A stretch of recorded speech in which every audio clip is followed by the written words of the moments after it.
अलख निरंजन।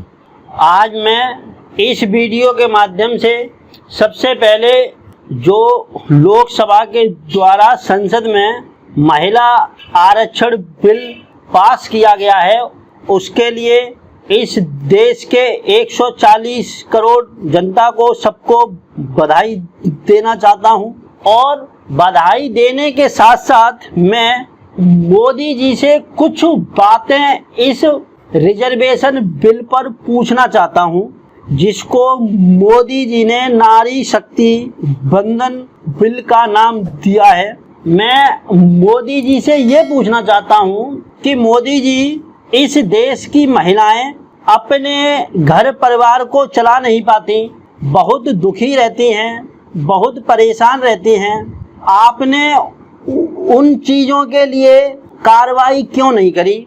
अभी 2024 का चुनाव है, तो चुनाव से जस्ट पहले आपको ये नारी शक्ति बंधन बिल, जो महिला आरक्षण विधेयक है, इसको लाने की इतनी जल्दी क्या पड़ गई कि आपने विशेष सत्र बुलाया और उसमें इस बिल को पारित कराया।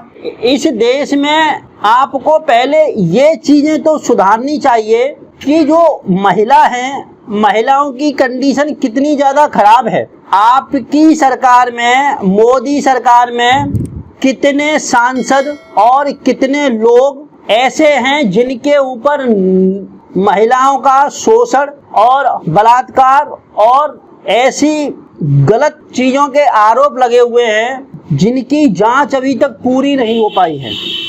आपने उस चीज़ के लिए तो कुछ भी किया नहीं।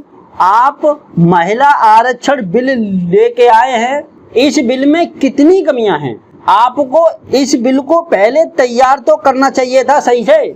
जो बिल 2008 वाला बिल 2010 में 9 मार्च 2010 को राज्यसभा में पारित हो गया था, आपने वही बिल सीधा सीधा उठा के रख दिया। बिल लाने से पहले आपको बिल के बारे में लागू करने की संभावनाएं तो देखनी चाहिए थी। अभी जब 2021 की जनगणना नहीं हुई है, जो आपको करवानी चाहिए थी, आपके पास एक अच्छा बहाना मिल गया कि कोरोना काल में जनगणना नहीं हो पाई। चलिए, तो ये बताइए, कोरोना काल में जनगणना नहीं हो पाई, 2 साल जनगणना नहीं हो पाई, लेकिन जब कोरोना का पीरियड समाप्त हो गया उसके बाद तो जनगणना हो जानी चाहिए थी पूरी। 2019 के दिसंबर के टाइम पे लगभग कोरोना ये परेशानी आई थी।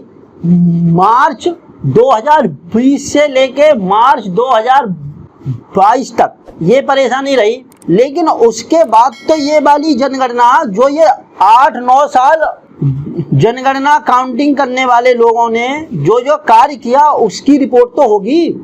उस रिपोर्ट को अभी तक आपने क्यों पूरा नहीं किया? और इस विधेयक में आप ये भी चीज ले आए कि जो पहले जनगणना होगी, फिर परिसीमन आयोग लागू होगा, उसके हिसाब से जो जो रिपोर्ट बनेगी उसके बाद इसको लागू करेंगे। तो साहब ये बताइए, ये काम करने में कम से कम मुझको लगता है 10 से 15 साल का समय लग जाएगा। तो जब 10 से 15 साल का समय लगेगा, ऑलरेडी इतना ज़्यादा समय लगेगा ही लगेगा, तो आपने इतनी जल्दी इस विधेयक को क्यों संसद में लेके आए? आप लागू भी हो नहीं पा रहा, कुछ मिल भी पा नहीं रहा, महिलाओं को ना कोई सीट मिल रही, ना कोई रिजर्वेशन मिल रहा।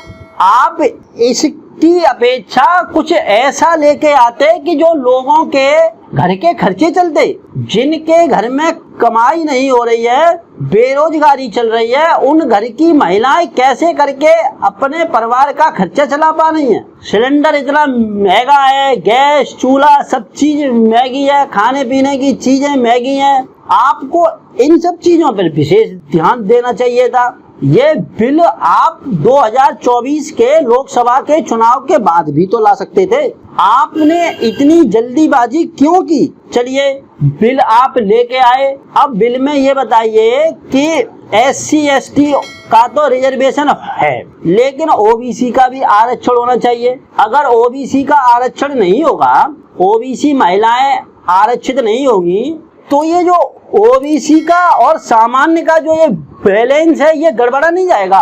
ओबीसी की सारी सीटों पे जनरल वाले, सामान्य सीट वाले सारे के सारे खड़े हो जाएंगे। जो सीटें ओबीसी के लिए होनी चाहिए उन सीटों पे भी सामान्य वर्ग की महिलाएं खड़ी हो जाएंगी, तो वो सामान्य हो गई सीट। तो इस हिसाब से तो आप ओबीसी का जो रिजर्वेशन मिलना चाहिए वो रिजर्वेशन आपने खत्म कर दिया। ऐसा क्यों किया? और आपने इस बिल में जो सीट रिजर्व होगी, महिला के लिए आरक्षित होगी, वो सीट रोटेशन पे होगी या नहीं होगी, इस बात को भी बिल्कुल भी क्लियर नहीं किया है। क्यों नहीं किया भाई क्लियर? हर सीट महिलाओं के लिए हर 5 साल पर रोटेशन के हिसाब से घूमनी चाहिए, जिससे कि 1/3 सीटें भी रिजर्व रहें और रोटेशन के हिसाब से सारी सीटें घूमती रहें। अगर ये सीटें घूमेंगी नहीं, एक जगह पे महिलाओं की सीटों की संख्या वैसी की वैसी रहेगी और दूसरी जगह पे सीटें चेंज नहीं हो पाएंगी। ये भी आपको करना चाहिए था। तो मेरा मोदी जी जो मुख्य प्रश्न है जो मैं पूछना चाहता हूं वो ये है कि जब इस देश में इतनी ज़्यादा परेशानियां चल रही हैं, इतने ज़्यादा लोग परेशान हैं, बेरोजगारी चरम पे है, लोगों की सेविंग्स नहीं हो पा रही, परिवार की सेविंग्स नहीं हो पा रही, जनगणना हो नहीं पाई है और काउंटिंग हो नहीं पाई है, जब जनगणना हो नहीं पाई है तो इस प्रकार के बिल को लाने की आपको इतनी क्या जल्दी पड़ गई? मुझको मेरे प्रश्न का जवाब देने की कृपा करें। मैं पूरे 140 करोड़ भारतवासियों की तरफ से आपसे ये पूछ रहा हूँ कि इस बिल को इतनी जल्दी लाने की क्या आवश्यकता थी? क्या इसके साथ साथ और कोई काम नहीं हो सकता था? आपने संसद का विशेष सत्र बुलाकर इस बिल को पारित करवाया। ये बिल बाद में भी तो पारित हो सकता था। आपने और महत्वपूर्ण मुद्दों पर चर्चा क्यों नहीं की संसद में? इस बिल को इतनी जल्दी आप क्यों लेके आए? आप हमारे प्रश्न का जवाब देने की कृपा करें। ठीक है, इसी के साथ मेरा प्रश्न पूरा हुआ। अलख निरंजन।